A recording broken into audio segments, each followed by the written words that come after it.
Indian bank association के head हैं। करीब 248 बैंक्स हैं मेंबर्स आईबीए के।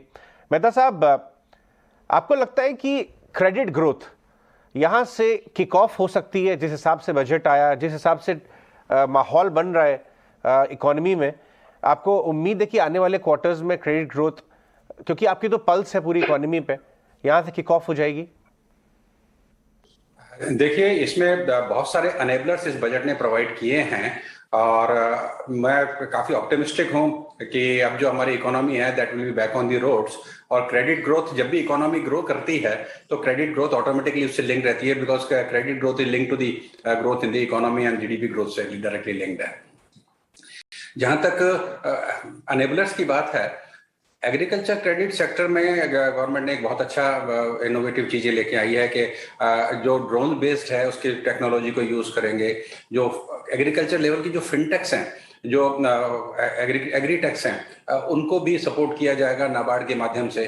तो जब नाबार्ड के माध्यम से उनको सपोर्ट किया जाएगा तो वो डिजिटलाइजेशन करेंगे, और डिजिटलाइजेशन करेंगे तो जो लैंड रिकॉर्ड्स है उनका डिजिटलाइजेशन होगा, लैंड रिकॉर्ड का डिजिटलाइजेशन हो जाएगा, उनके क्रॉपिंग पैटर्न का डिजिटलाइजेशन हो जाएगा। कुछ एक स्टेट जैसे कर्नाटक ने ऑलरेडी कर दिया है, तो उन्होंने अपने लैंड रिकॉर्ड्स को डिजिटलाइज कर दिया है और उसके ऊपर जो क्रॉप्स ग्रो करती है वो कर दी हैं। तो आज जो किसान को चक्कर लगाना पड़ता था कि पटवारी के पास जाएं और लैंड रिकॉर्ड लेके आए या खसरा खतौनी लेके आए जिसके अंदर उसके ऊपर क्रॉपिंग पैटर्न को लेके आए, जिसकी बेसिस पे लैंडिंग डिसीजन करे, और वो रिकॉर्ड्स अपडेटेड भी नहीं होते थे।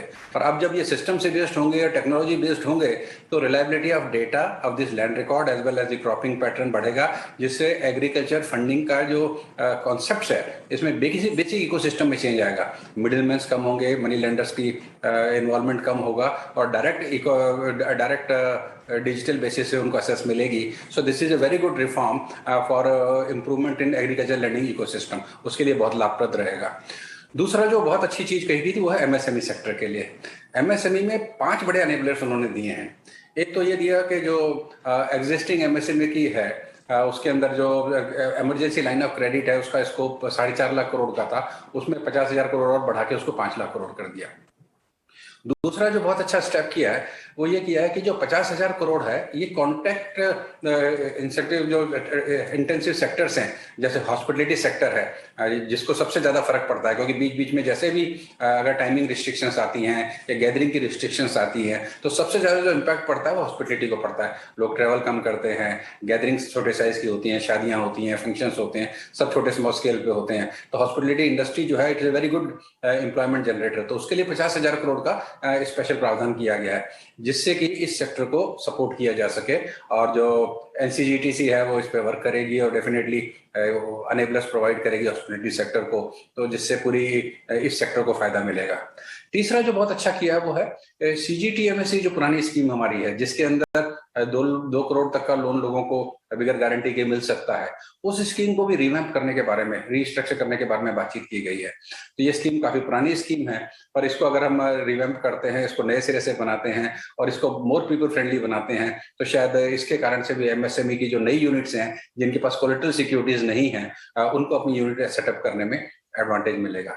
चौथा जो एक 6,000 करोड़ का अलोकेशन गवर्नमेंट ने किया है एमएसएमई सेक्टर के लिए, वो इसलिए किया है कि उसके अंदर जो एग्जिस्टिंग उसको रैपिड एंड एक्सीलरेटेड ग्रोथ किया जाए, उसकी परफॉर्मेंस को कैसे इंप्रूव किया जाए उसके बारे में स्टडी करने के लिए।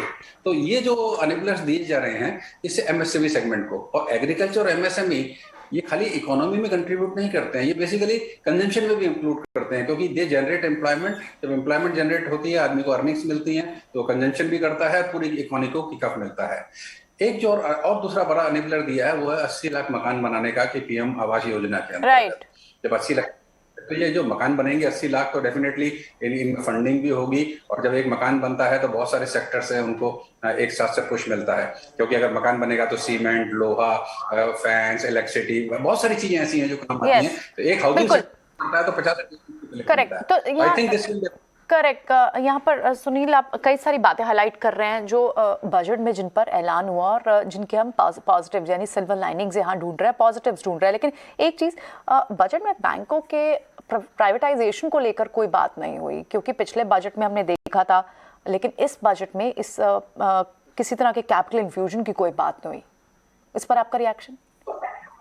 देखिए, प्राइवेटाइजेशन का बजट से कोई डायरेक्टली संबंध हो ऐसा नहीं है। और जहां तक प्राइवेटाइजेशन की बात है, वो सरकार का अपना एक नीति है जिसके तहत वो जाएंगे पार्लियामेंट में, अपनी अप्रूवल्स लेंगे, उसके बाद भी वो कुछ आगे के स्टेप्स लेंगे। पर प्राइवेटाइजेशन और नो प्राइवेटाइजेशन से इकोनॉमी की ग्रोथ पे इतना फर्क नहीं पड़ने वाला है, क्योंकि पब्लिक सेक्टर बैंक और प्राइवेट सेक्टर बैंक दोनों ही आईबीए के मेंबर्स हैं। और प्राइवेट सेक्टर बैंक्स जो हैं वो भी काफी अच्छी तरीके से इकोनॉमी में कंट्रीब्यूट कर रहे हैं। और जस्ट किसी गवर्नमेंट सेक्टर को प्राइवेट सेक्टर में कन्वर्ट कर देने से ही ग्रोथ आ जाएगी, ऐसा नहीं होता। उससे ठीक है, कॉर्पोरेट गवर्नेंसेस में कुछ चेंजेस आते हैं, कुछ सिस्टम्स में चेंजेस आते हैं, कुछ ओनर का इन्वॉल्वमेंट बढ़ता है पूरे बिजनेस प्रोसेसेस में। सो प्राइवेटाइजेशन के बारे में अगर सरकार ने बजट में कोई जिक्र नहीं किया है, तो मुझे नहीं लगता कि इसमें कोई something is missing in the budget. ठीक है, तो यहाँ पर और भी कई सारे ऐलान आए जिस तरह की बात की जा रही है। स्लैब्स में कोई इनकम टैक्स के स्लैब्स में किसी तरह के कोई बदलाव नहीं आए, हालांकि भले ही थोड़ा सा लिटिगेशन और ईज आउट करने के लिए कंज्यूमर्स को और बेनिफिट पास करने के लिए 2 इयर्स असेसमेंट में चेंजेस करना चाहते हैं, उसको लेकर जरूर यहाँ पर कुछ चीजें निकल कर आई, लेकिन स्लैब्स सेम ही रखे, ये एक आप इसे किस तरह से देखते हैं? Your reaction on this? देखिए, जो प्रेजेंट सेट ऑफ सर्कमस्टांसेस है, आप और हम सब जानते हैं कि गवर्नमेंट के भी जो बेसिक सोर्सेज ऑफ रेवेन्यू क्या हैं, टैक्सेस हैं। अल्टीमेटली इट इज जो टैक्स पेयर का मनी है, उसी से ग्रोथ एजेंडा फंड किया जाता है। जो टैक्स पेयर का मनी है, उसी से देश का विकास किया जाता है। तो पेंडेमिक में जब सभी कॉर्पोरेट्स की, सारे बिजनेसेस की टर्नओवर्स कम हुई हैं, तो ठीक है, जनवरी के माह में बहुत अच्छे टैक्स कलेक्शंस हुए हैं, but that may be effect of bounce back of the economy from October to December. मगर आप पूरे साल को देखें तो टैक्सेशन में उतना बेनिफिट नहीं हो पाया जितना कि एक्सपेक्टेड था। तो इस चीज को देखते हुए अपने कह सकते हैं कि सरकार के साथ भी एक बहुत बड़ा चैलेंज है कि इनकम के सोर्सेज हैं वो टैक्सेस ही हैं, रेवेन्यू हैं, उनको अगर एकदम से कम कर दें तो फिर ग्रोथ कैसे फंड करेंगे, फिर हम देश को आगे कैसे ले जाएंगे।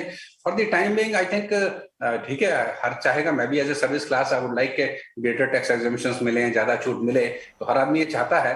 पॉपुलिस्ट बजट तो हो सकता था, मगर आज के जो हालात हैं उसके हिसाब से ये ठीक है। ठीक है, एक बहुत वेरी क्विक रिएक्शन, क्योंकि क्लियरली यहाँ पर वित्त मंत्री ने एक अनाउंसमेंट की कि डिजिटल करेंसी जल्द जारी होगी, इस पे आपका रिएक्शन वेरी क्विक, बहुत शॉर्ट वन।